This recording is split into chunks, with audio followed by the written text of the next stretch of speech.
One of the signatories to that open letter was psychiatrist Dr. Peter Young. He's the former Director of Mental Health Services for International Health and Mental Services, which is a private contractor employed by the Department of Immigration. Until he resigned in frustration last year, Dr. Young had responsibility for the mental health of all asylum seekers in Australian detention centres on and offshore. He's accused the Immigration Department of attempting to cover up allegations of child sexual abuse. I spoke to him a short time ago. Dr. Young, welcome to Lateline. Thank you. Why did you feel compelled to sign this open letter to the public? Well, I thought the letter was a very clear and accurate letter, and I think that it highlighted very serious concerns that I know exist in the system, and particularly in Nauru, and that those workers who had spoken out about that and who had raised the concerns initially, had been treated in a way which minimised what they were saying and tried to discredit that, and that it was important that people understood that they were doing their job, and that those types of workers and health workers in general are placed in a very difficult situation when they work in the Nauru and within the system generally. What do you mean they were discredited? By who? And you're talking here about Save the Children staff and other contractors? Yes, I think that the initial responses when it came out were to sack the workers and have them expelled from Nauru. For making the allegations of abuse? Yes. After they'd made allegations that children had been abused? Yes, and that being seen as being coaching children to self-harm or making up these things, and that was completely improper and untrue. How do you know they were untrue? I don't have direct knowledge of all of the different incidents that they've been talking about, but I know that there are those type of incidents occur throughout the system, and that they've occurred around Australia as well as in Nauru. When you say instances, you mean of sexual abuse?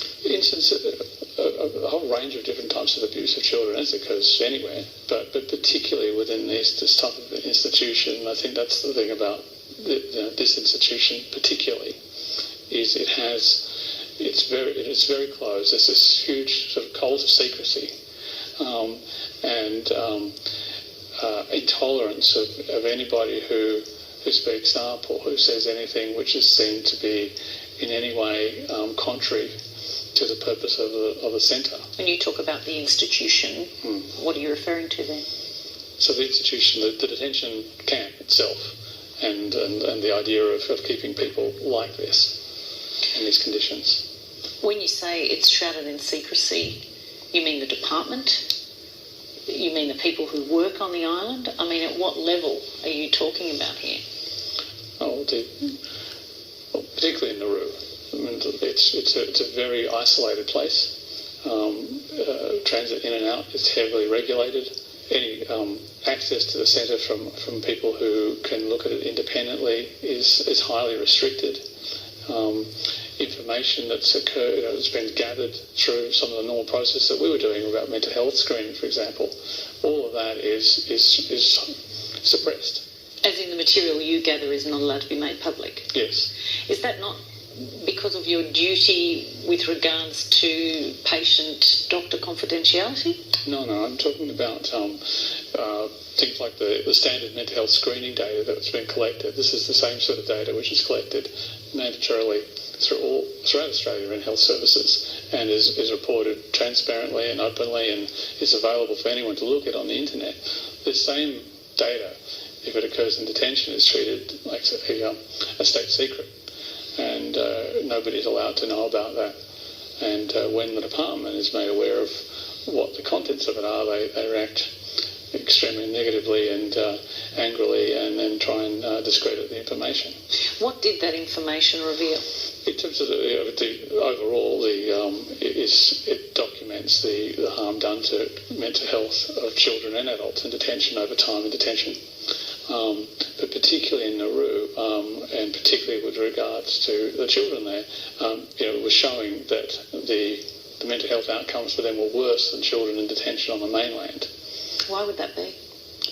Well, I think it's directly related to the harshness of the conditions. All the things that we know cause harm to mental health for children in detention in Australia are all there's more of them. There's more of them in the room. Everything about it is harsher and more likely to cause harm. The letter accuses the government specifically of putting asylum seeker children at risk of harm and sexual abuse. That's a very serious allegation.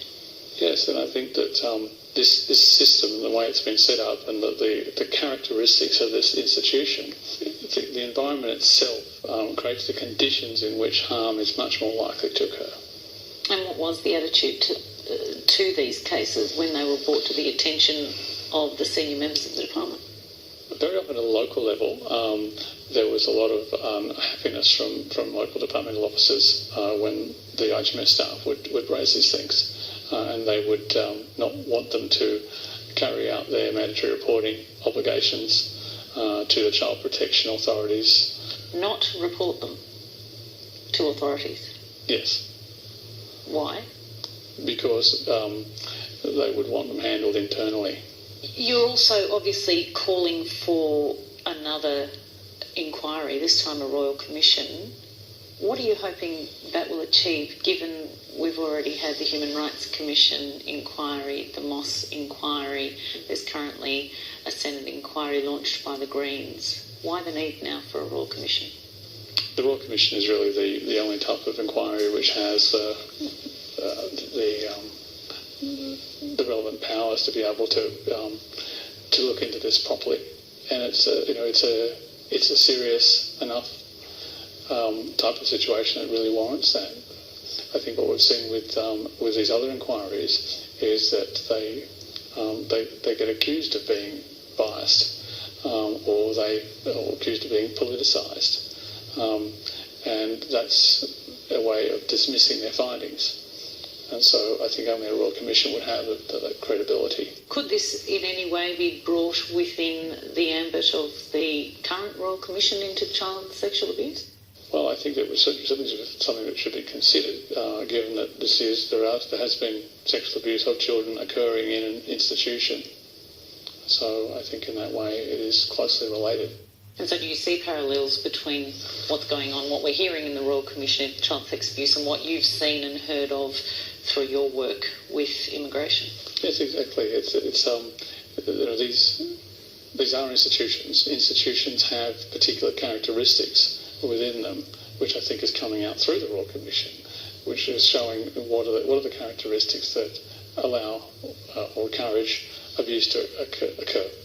I think that when we look at the institution of immigration detention, we see exactly those same characteristics and more, because of the degree of non-transparency that goes on there, and because of some of these other aspects about the indefinite nature of them, of the power differentials that exist. So all of those factors. Well, I think an investigation would actually, that type of investigation would elucidate all those different elements that allow the abuse to occur.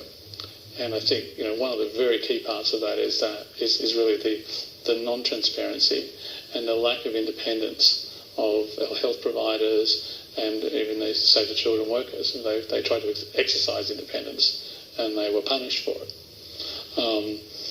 So I think those are probably the standout characteristics of this type of institution that makes it particularly harmful.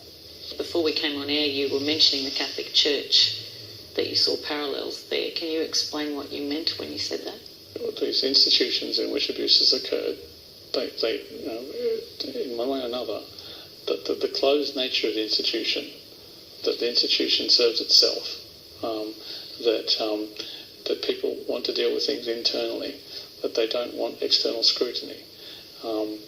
These are always the characteristics of institutions that allow abuse. This is what's happened in the Catholic Church, and we see those things only in a more exaggerated fashion, particularly in Nauru.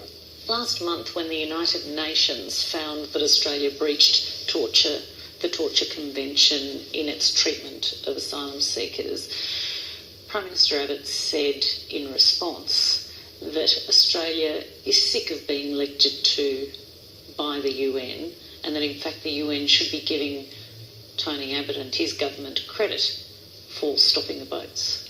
What's your reaction to that? Well, I think that I guess when I hear responses like that, I think, well, these are. I think we need to have a capacity to separate out the issues. So, if the boats have been stopped and that's seen as a good thing, that is one issue. Causing harm to people in detention is something that we need to consider seriously and separately to that. Dr. Young, thank you so much for coming in for us.